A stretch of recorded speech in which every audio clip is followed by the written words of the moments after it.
You really think this changes anything? Yes, they're here. He just says it.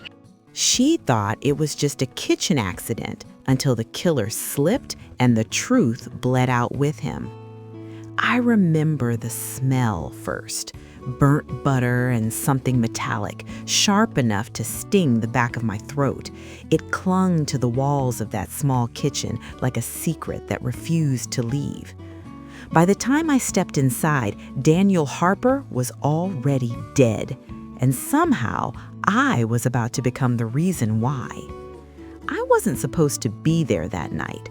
Marlow Creek is the kind of small American town where nothing ever happens unless someone makes it happen. I'd lived there my whole life, long enough to know which doors stayed locked and which ones didn't. Daniel's door? It never locked. That used to mean something once, back when we were friends, before the lies, before the silence, before I found out he had been stealing from me. I didn't go there to kill him. I just wanted answers. The kitchen light was still on when I entered, flickering slightly like it couldn't decide whether to stay or give up.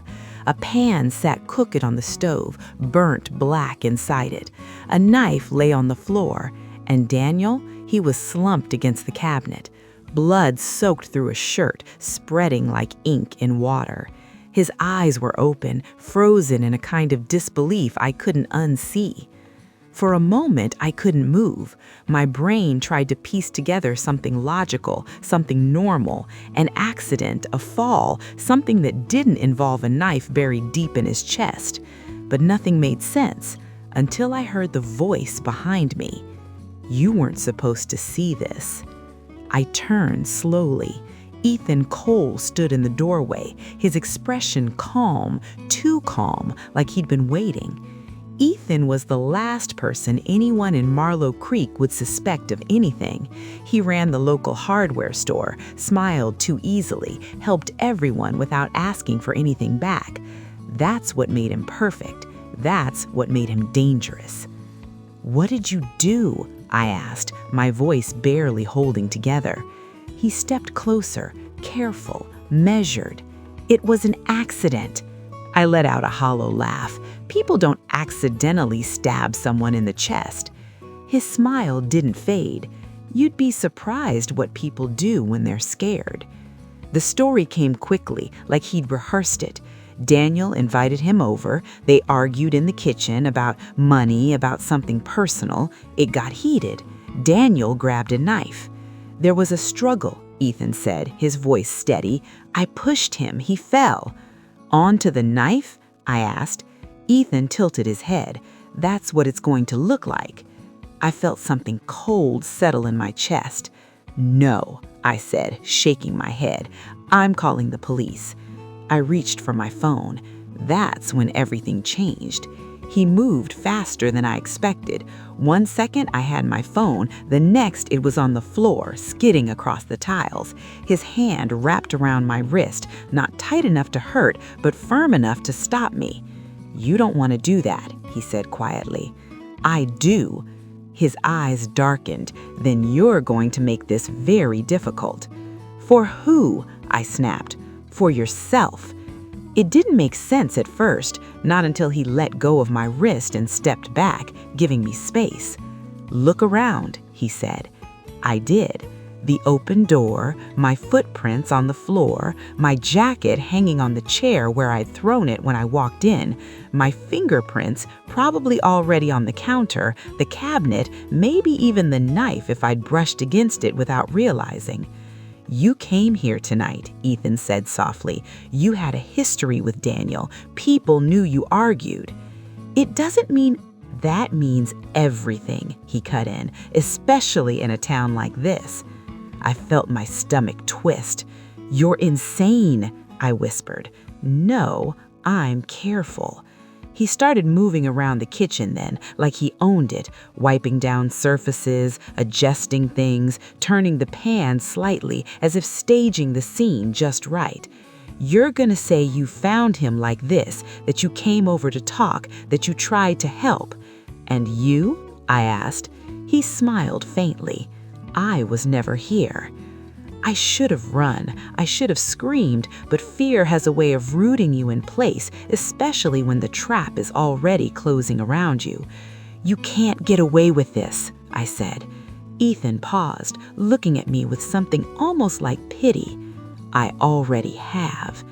That's when I noticed something, a small detail, almost invisible.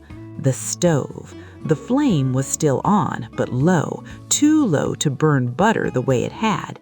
And the pan, it was wrong. The handle pointed outward, like someone had placed it there after the fact, not like it had been used. My mind started working again, fast. I said it was an accident, I said slowly. It was. Then why fake the kitchen scene? For the first time, Ethan hesitated, just for a second, but that was enough.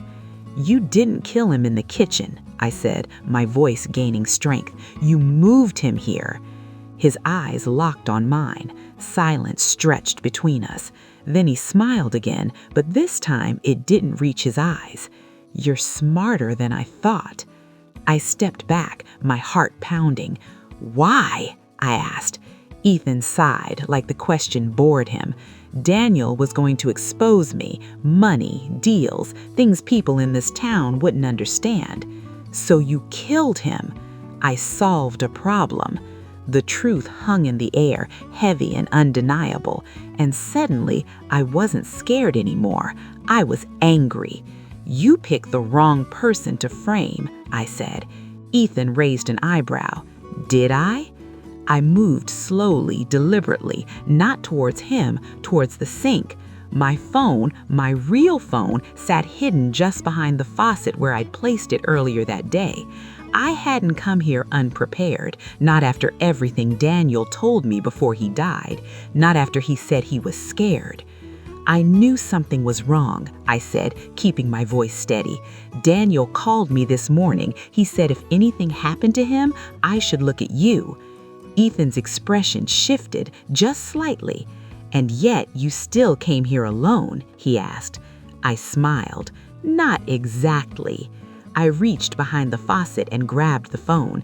This one was already recording, had been since the moment I walked in.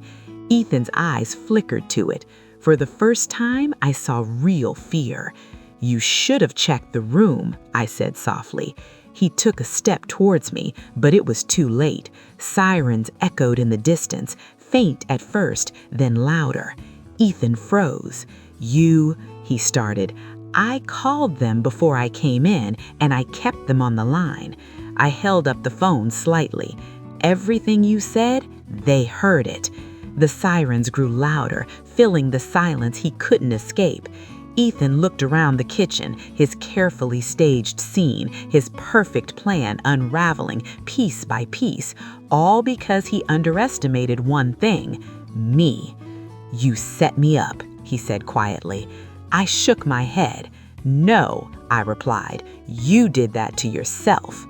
When the police finally burst through the door, everything happened fast. Commands shouted, hands raised. Ethan didn't fight. He just stood there staring at me as they cuffed him, like he still couldn't believe it. Later, they told me the truth came out exactly the way it should. The recording, the inconsistencies, the staged kitchen, all of it. Ethan Cole, the man everyone trusted, was a murderer. And Daniel Harper, he wasn't just a victim, he was the reason the truth survived. I still remember the smell of that kitchen, burnt butter, metal, fear. But now when I think about that night, I remember something else too. The moment the lie cracked, the moment the truth fought back and won. Thanks for watching.